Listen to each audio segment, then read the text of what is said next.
but honestly, the quality of this camera really did.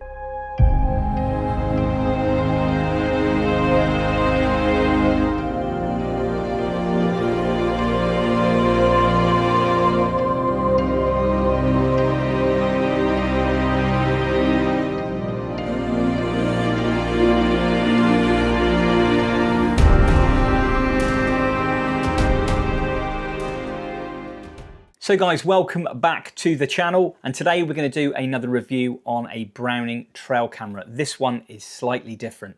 And why do we use trail cameras? Well, for me as a wildlife photographer, you can use it as a hunter if you like. If you're in security and surveillance, these are ideal. But for me as a wildlife photographer, as I said many times before, this cuts down the time in the field that I need to do for my fieldcraft to enable me to get into position with all my photographic equipment to get the shots that I need.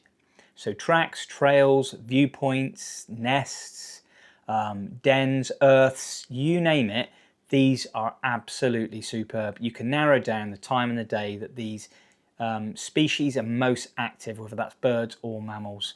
You can narrow that down, spend less time in the field, and then you can get your shots. You can see the habits, behaviors, where they like to position, how they exit, etc. Where you can position yourself, times a day for the light, and all sorts of stuff. So these are really, really key. So Browning have sent me this new camera. This is a Dark OPS DCL Nano 4K camera. Now Nano being small, a really, really small camera. It sports a 26 million pixel sensor for the actual images and 4K video with sound. And this is the first 4K camera I've ever owned and done a review on. So really, really exciting in there. It's got a 1.5-inch screen at the back, very small, but for a small unit like this, it's obviously ideal just for what you need to make sure that you've set up the orientation right and just to check what's on the camera. It's got a 100-foot flash range on there as well, and also a 100-foot detection range, as I think you can probably see there on the front.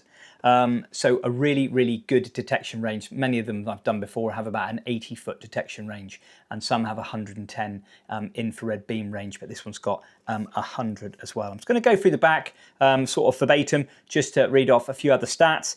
It's got a 54-degree viewing angle, so how it's perceived at the front. It's not huge, but you position the camera where you want it to be, outside of a fox earth, den, badger set, whatever, nest, you know, as a tracks, trails where deer come through, etc. So that's ideal as long as you can get that into your position. What I really like about this, it's got a adjustable tilt bracket at the back. So ordinarily when we're setting up trail cameras, you put it on a tree, you thread the strap through the back, you cinch it on, sometimes just to angle it down or up, you put a stick or something just to angle it down a bit more because the tree trunk's quite vertical and allows you then to get a better angle. This has got an actual adjustable fitted to the back. I haven't looked at the X, I've not opened it, but that for me is an absolute winner really, rather than having a stick at the back or a rock or something else wedging at the back. As I said, it says at the front there 0.15 trigger speed. Now that's probably the fastest trigger speed I've ever had on a trail camera. That's pretty damn rapid,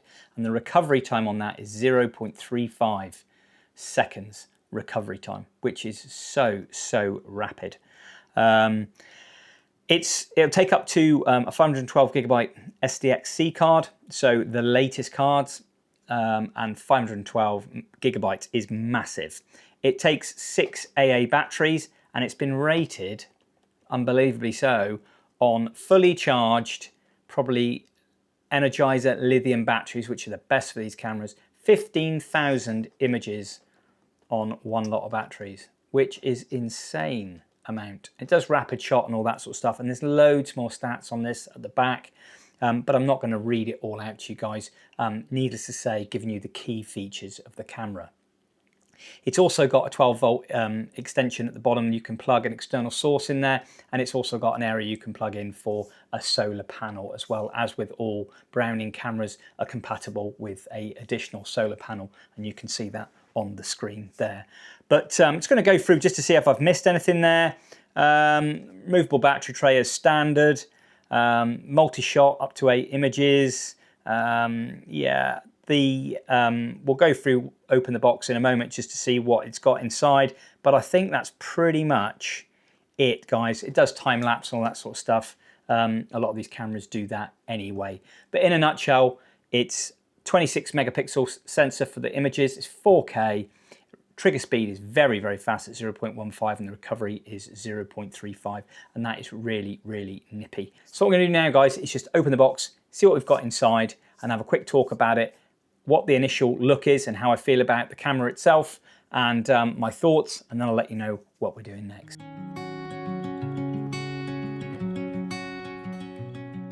So in we go, just open this up. That side. That side.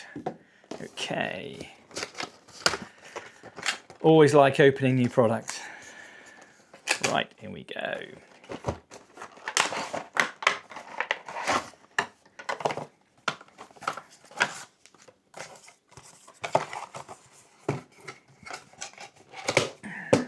Okay, we've got a instruction manual there, standard. This is all in English. Black and white inside, quite straightforward really there. Right, the unit itself, the housing off. As I always say, Browning straps are the best. Amazing webbing, all been heat sealed around the edge. A lovely metal bracket which never lets you down. You can cinch it right down to a tree, really, really tight, and it's not going to let you down. Some of the ones you get from other cheaper manufacturers, you tighten it, you put the clip on, the clip either snaps or you tighten it and it's loose. You can't get it properly tight. As soon as you put something at the back trying to tilt the camera, it just fails. Simplest thing of a strap can make all the difference, and these from Browning are the best. So the unit itself, tiny, absolutely wee little thing, it really is. So we've got the camo pattern on the outside, which is great, just to hide that away. Nice little rubber weather seal round on the inside of here. We'll go through that bit in a minute. Just looking on the outside then, so we've got the natural teethed bit at the back there, and you've got a little dial there. You just turn that, and then you can angle and orientate that, tighten it back up, and that locks that off. You can really tighten up if you want, but I've gone quite loose. So it's got a lovely little mechanism there. So when you're mounting that to a tree, you can just adjust that as and when you need it. If you want to go down above and get a bird's eye view, you can lock it off. I think that's a full extension. So you've got a little bit of play there. I don't think that'll go anymore. So that's as much as you've got, but that's enough. When you fix it to a tree, you very rarely do much more than that. And if you want it looking down on a bird's eye view, you can always put it on an overarching branch or something. But I like that little feature. It'd be nice to see that featuring a lot more of their cameras. I think this is a 2024 camera. So the 12 volt DC there at the bottom. So at the front we've got, which is really good about this, is it's dark ops. So it's no emitting any light. So it's pretty secret, so no one can see it. That's the trouble sometimes with trail cameras. The light's emitted from the IR and people can see it. It's easily pinched or animals can get spooked. But this is kind of no glow dark, so really, really good. So you've got the two lenses there at the front. Sensor there, and the IR, absolutely fantastic. Lovely, lovely made, as always with Browning cameras. This one exceptionally, so really, really nice. Yeah, really, really nice camera. Opening it up then, that's how we're looking at it, and you see the pictures anyway. We've got a tiny, tiny wee screen there. SD card below there. Eject for the cartridge for the batteries. As I said, guys, that's 6 AAs opposed to the usual 8 because it's that much smaller. Nice little eject button there, and you've got the standard menu that you always get with Browning. But I like the new black face to it here. It's quite nifty actually, on button. It's a bit different. I really like it actually. These are great and it's tiny. You can fit these in smaller spaces. Absolutely awesome. I won't go through the menu systems, guys, because they're pretty self-explanatory for all Browning cameras if you're familiar with them. If you're not familiar with Browning, they really are the #1, guys. For me anyway, they're fantastic. So what we're going to do, we're going to pop a memory card in there, charge some batteries up. I'm going to use some rechargeable lithiums Ordinarily, I would use Energizer lithiums, batteries, non-rechargeables, which are a lot better.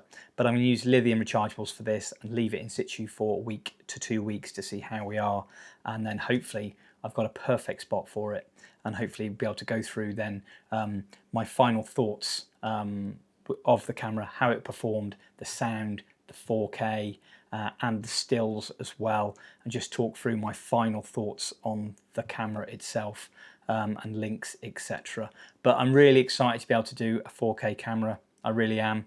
I've not owned one before, and it'll be interesting to see how much better it is opposed to full HD. But bear with me, guys. Going to put this out into the field now, and hopefully we'll get some results.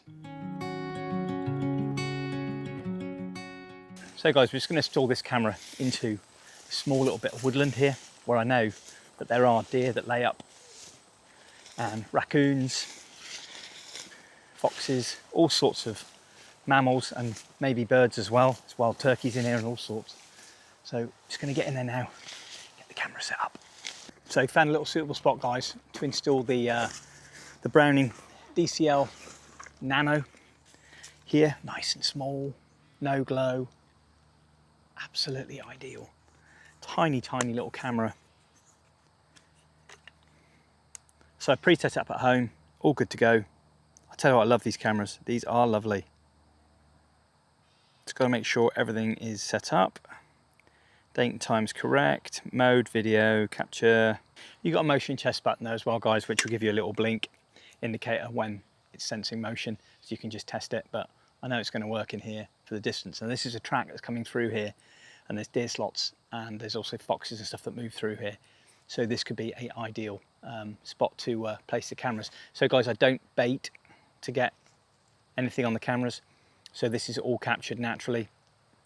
So yeah, this is just left to its own devices, just through pure luck really, and knowing, doing my fieldcraft, knowing that wildlife does move through here. So I'm going to get that installed now. So as I said before, guys, about the straps and the webbing and the buckles on the Browning cams are absolutely fantastic. They really do the job. Good quality webbing, good buckles, nice and solid. You can cinch them down to the tree real tight. So we can get it installed now. I always think it's very exciting putting out trail cams. You never know what you're going to pick up. Raccoon, skunk, rabbit, fox, deer, coyote, who knows. But this is a really, really good little track here. Just going to get this set up. Good here as well, guys, with setting up these cameras, is that you've got a screen so you can gauge the picture. And that's a pretty good angle. There's a tree just in the way here, but it's not actually getting in the way. So that's absolutely fine. Okay, switch that off. You just want to make sure these straps, guys, are tucked away and they're not flapping around in front of the camera. Otherwise it will set off the trigger, and also flapping around makes it move. And it's not ideal for the video. So as I said, guys, this is like a no glow. So this is a smaller camera, the Nano, and it's got that 2 lens. So one for day, one for night. And no glow, very small. And I've got this wire as well, guys, which I'm putting around it. This is extra security wire, just in case anybody does come in here, which is highly unlikely. But in case, I wrap this around my tree many times, and I've got a little lock that I put on it as well, so it doesn't get pinched. Just wrap that round the tree. Got these as well. These are just little Diffie locks, and these are ideal. You get these off Amazon. Put the links in the description as well for the wire as well. So guys, that's the Browning DCL Nano now installed. Really simple, really straightforward. Love the new button configuration on these. The dual lens option, the no glow, all installed on a little track and trail in here. Perfect for deer coming through. Got it angled nicely. It's just obscured from that other branch there, and hopefully we'll get some luck.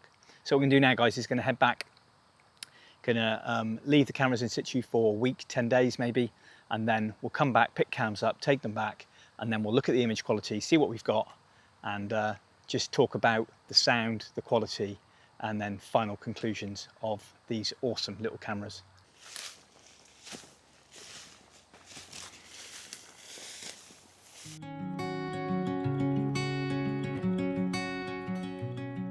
So hi guys, and welcome back to the channel for my final thoughts on the Dark OPS DCL Nano camera.